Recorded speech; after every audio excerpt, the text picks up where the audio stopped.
आचार्य श्री के चरणों में त्रिवार वंदन है। नमोस्तु महाराज जी, नमोस्तु नमोस्तु। 5.5 साल पहले 2019 में मैं बीएमएस एग्जाम नीट पीजी की प्रिपरेशन कर रही थी। उस टाइम बहुत ज्यादा टेंशन में थी कि मेडिकल कॉलेज मिलेगा या नहीं, क्योंकि डॉक्टर बनना था, बहुत बड़ा सपना था। टेंशन में थी। उसी समय बहुत बड़ी घटना हुई कि हमारी बारामती में महाराज जी का चातुर्मास हुआ और महाराज जी का दर्शन मुझे प्राप्त हुआ। और उसके बाद महाराज जी से जुड़ गए हम लोग, हम चारों, हमारा पूरा परिवार।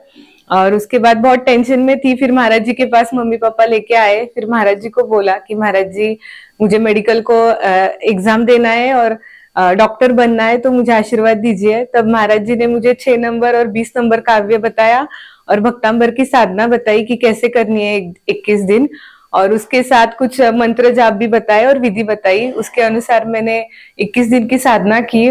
और जैसे ही मेरी साधना पूरी हुई, 22वें दिन मुझे सपने में 36 नंबर काव्य दिखा।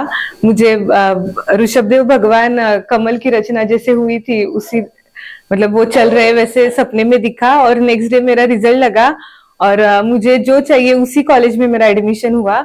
और दूसरी बात की, मेरे जैसे ही मार्क 4 स्टूडेंट को थे, एक जैसे मार्क, फिर भी मेरा अकेली का एडमिशन उस कॉलेज में हुआ। तो ये सबसे बड़ा भक्तांबर का चमत्कार है जो मेरे साथ हुआ, जिसका पूरा श्रेय आचार्य श्री को जाता है और भक्तांबर को जाता है कि मेरी साधना सफल हो गई और आचार्य श्री का आशीर्वाद था, जिसके कारण आज मैं डॉक्टर बनी। मुझे कल ही डिग्री मिली है डॉक्टर की, और इसके लिए सबसे पहले आचार्य श्री के पास आई, क्योंकि उनके आशीर्वाद से ये पूरा हुआ। 2019 में एडमिशन हुआ था, तब से आचार्य श्री ने ये पेंडल दिया था जो मैं रोज पहनती थी। आचार्य श्री ने मंत्रित करके दिया था और इसका पूरा प्रभाव था, जिसकी वजह से कुछ भी गलत नहीं घटा। हमेशा मैं रैंकर में रहती रही, हमेशा टॉप पर रही कॉलेज में। और वहां पे भी बहुत महाराज माता जी की सेवा की, क्योंकि आयुर्वेदा पढ़ रही थी। तो महाराज जी के आशीर्वाद से वहां पे बहुत साधुओं की, माता जी की बहुत आयुर्वेदिक ट्रीटमेंट कर पाई। तो उसके लिए महाराज जी के चरणों में नमोस्तु है। नमोस्तु महाराज जी, नमोस्तु। हाँ, ये सर्टिफिकेट है महाराज। वो डिग्री वो थे महाराज जी, शपथ जो ली थी ना वो। हाँ, और देखिए, ये जीवन का सबसे बड़ा पुण्य होता है। साक्षी ने अपने गुरु की साक्षी में, जैसा नाम था साक्षी, गुरु की साक्षी में आज उन्होंने जो भक्तांबर की आराधना की, भक्तांबर के प्रति जो समर्पण किया। कहते हैं जो श्रद्धा से कार्य करता है, यही श्रद्धा उनके कार्य को सिद्ध कर देती है।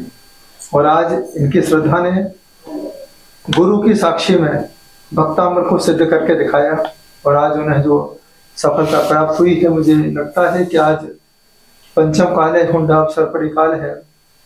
बीमारी तो चाहे साधु हो चाहे श्रावक हो, हर किसी के साथ अटैच रहने वाली है।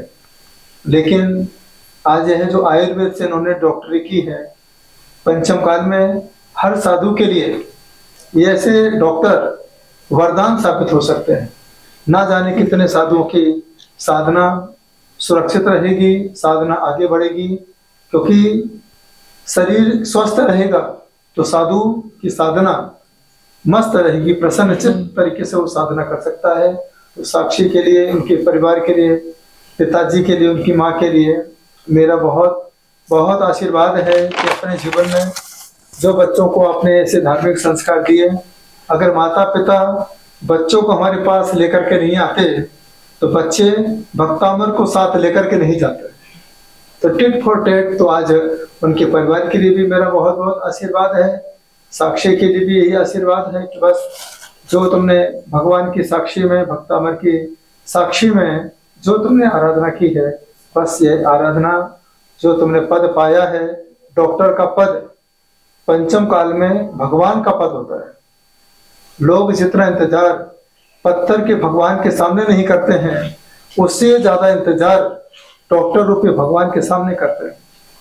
भगवान के पास जाते हैं तो खाली हाथ जाते हैं, कि डॉक्टर के पास जाते हैं तो पैसा साथ लेके जाते हैं। कहते डॉक्टर साहब जितना पैसा लेना ले लो, लेकिन मुझे जीवन दान दो।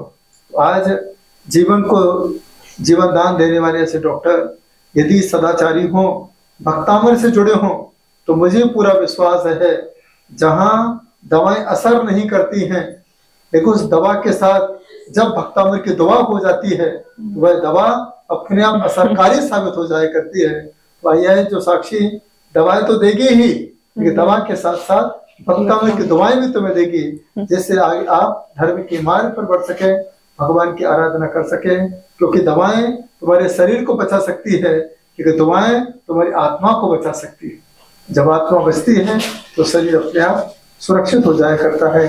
जो लोग साक्षी की बातों को सुना है तो मैं चाहता हूँ आप भी भक्तामृत की साक्षी में आइए। जो लोग बहुत होपलेस हो जाते हैं, हिम्मत हार जाते हैं, जिन्हें कहीं रास्ता नहीं मिलता है, पंडितों के चक्कर लगाते हैं, ना जाने कौन कौन से मंदिर में जाके हाथ जोड़ते हैं, जब इतने परेशान हो जाते हैं, पैसा पूरा खर्च हो जाता है माता पिता का, एक ही रास्ता लगता है कि मैंने अपने माँ बाप का सपना पूरा नहीं किया है, तो वह आत्महत्या के रास्ते पर चले जाते हैं। तो मैं चाहता हूँ आत्महत्या के रास्ते पर जाने से पहले आप एक बार भक्तामर से आत्मसात हो जाइए। जो भक्तामर से आत्मसात हो जाता है, भक्तामर से बात कर लेता है, फिर उसकी बात हर जगह अपने आप बन जाया करती है और उसके जीवन की तकदीर और किस्मत अपने आप हो जाती है। तो सभी युवा साथी के लिए मेरा यही आशीर्वाद है, यही प्रेरणा है कि जीवन में इतनी मोटी मोटी आप किताबें पढ़ते हो, उस किताबों को पढ़ोगे तो आप अपने रास्ते पे जाओगे, लेकिन कोई गारंटी नहीं है कि आप वहां सफल हो पाओ या नहीं हो पाओ। इतनी मोटी किताबें पढ़ने के साथ साथ अरे भक्तामृत की छोटी सी किताब याद कर लो।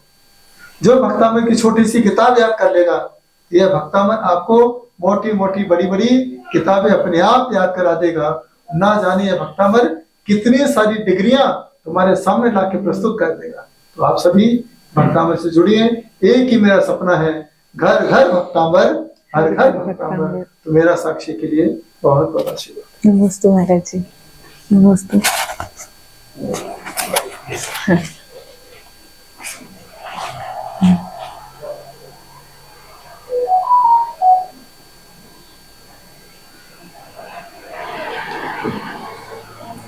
Thank you.